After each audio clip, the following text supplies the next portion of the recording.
Olá, vamos calcular o nível sigma e os defeitos por milhão utilizando a distribuição normal.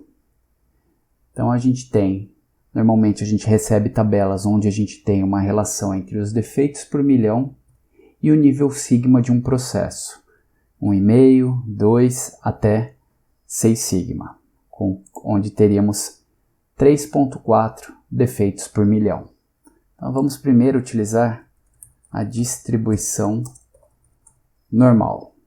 Para esse cálculo a gente vai calcular qual a porcentagem dos dados que está abaixo do limite inferior de especificação, ou seja, abaixo de menos 1,5 desvio padrão, e também qual o percentual dos dados que está abaixo do limite superior de especificação. Então, para isso a gente usa a fórmula da distribuição normal padronizada, o norm P ou norm S, se tiver em inglês, de standardized dist menos 1,5 desvio padrão. Então a gente tem 0,066807 dos dados estão abaixo de um desvio padrão e meio. E a quantidade de dados que está cumulativo até um desvio padrão e meio, norm S dist.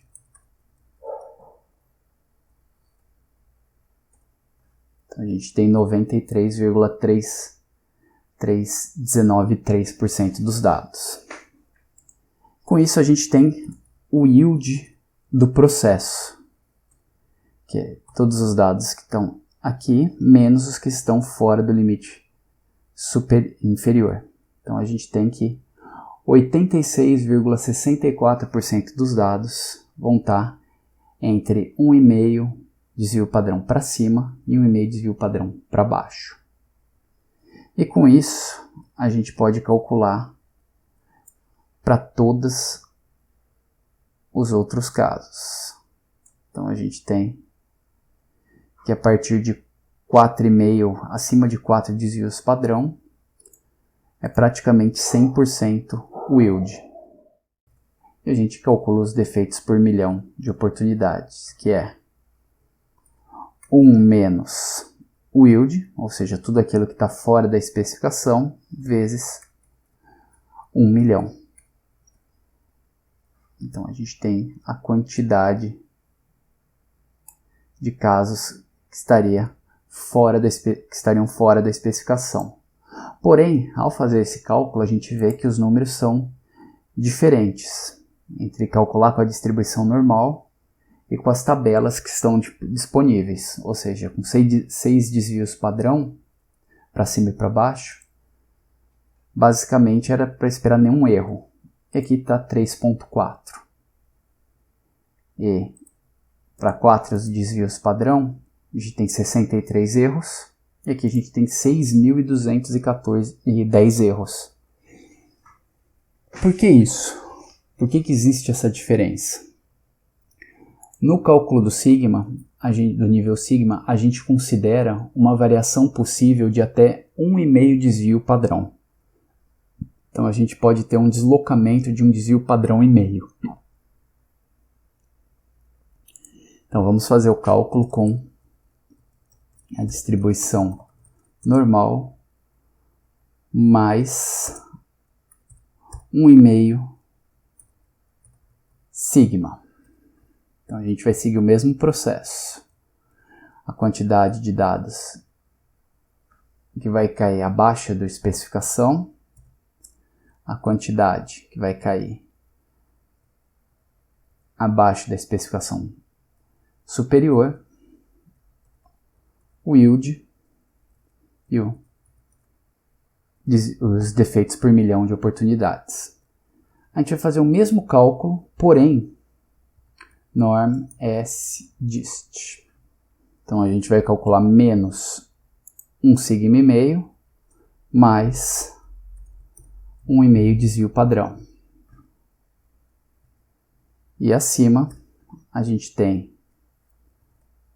norm s dist de 1 sigma e meio mais 1 sigma e meio. E o yield é 1 menos o outro. A gente faz isso acrescentando um desvio padrão e meio acima de todos, tanto em cima, o limite superior, inferior, o limite de controle inferior e o limite superior. A gente calcula para todos os outros valores a mesma ideia. E a gente calcula depois 1 menos o yield vezes 1 milhão. Então a gente tem os valores para 1,5 desvio padrão para cima e para baixo. Então vou só colocar a quantidade de casas decimais aqui. Então a gente consegue ver que com um desvio padrão tanto para cima, se a gente fizesse o mesmo cálculo com um desvio padrão e meio para baixo, os valores dariam iguais. E aqui a gente tem os valores mais condizentes com as tabelas que normalmente temos disponíveis. Então, para 6 desvios padrão com uma variação, deslocamento da distribuição para 1 sigma e meio, a gente tem 3,4 defeitos por milhão de oportunidades. Os outros casos têm uma pequena diferença, mas é coisa de arredondamento. Mas os valores são praticamente os apresentados na tabela.